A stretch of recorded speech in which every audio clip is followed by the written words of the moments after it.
যে কন্ট্রোলটা করেছো, কন্ট্রোলটা হয়েছে একটু নিচে, কন্ট্রোলটা হতো ঠিক ওর এই পজিশনে হতো কন্ট্রোলটা, ব্লাশটা হয়েছে নিচুতে, ব্লাশটা তুমি একটু স্মাইল করো, এই যে ব্লাশটা হবে ঠিক এখানে, ব্লাশটা হয়েছে নিচুতে, আর হাইলাইটারটা করবে ঠিক এই পজিশনে, তার একটু ওপরে।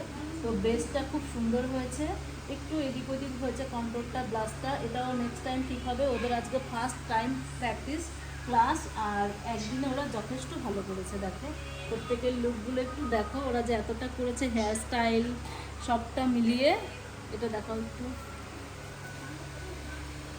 এটাও একটু আছে, এটা যেমন ব্লাশটা একটু নিচের দিকে হয়েছে, ব্লাশটা একটু স্মাইল করো, ব্লাশটা একটু ওপরে হতো, এখানে হতো ব্লাশটা, আর বাদবাকি ঠিক আছে, কন্ট্রোলটা ঠিক আছে, আর আইব্রো ঠিক আছে। তোমার দেখি,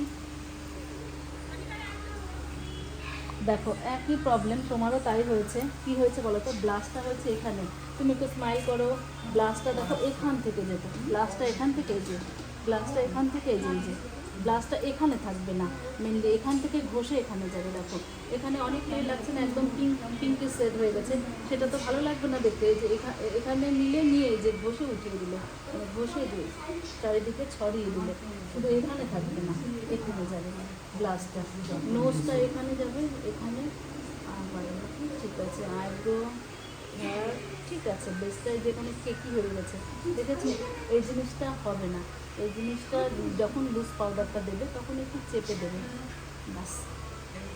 আই মেকআপটা ভালোই হয়েছে, আইটা সুন্দর হয়েছে, ব্লেন্ড করেছে, আইটা পারফেক্ট আছে, একটু আইটা একটু মোটা, ওপরের দিকে তাকাও, তুমি ওপরে তাকাও, আইটা দেখো, এই যে এই পজিশনে তুমি দিয়েছো, এবার এখান থেকে কী করতে হতো, এই যে জায়গাটা, এখান থেকে ব্লেন্ডিংটা এখান থেকে করতে হতো, এই কোণা থেকে ব্লেন্ডিংটা করতে হতো, তাহলে দেখতে আরও কিউট লাগতো।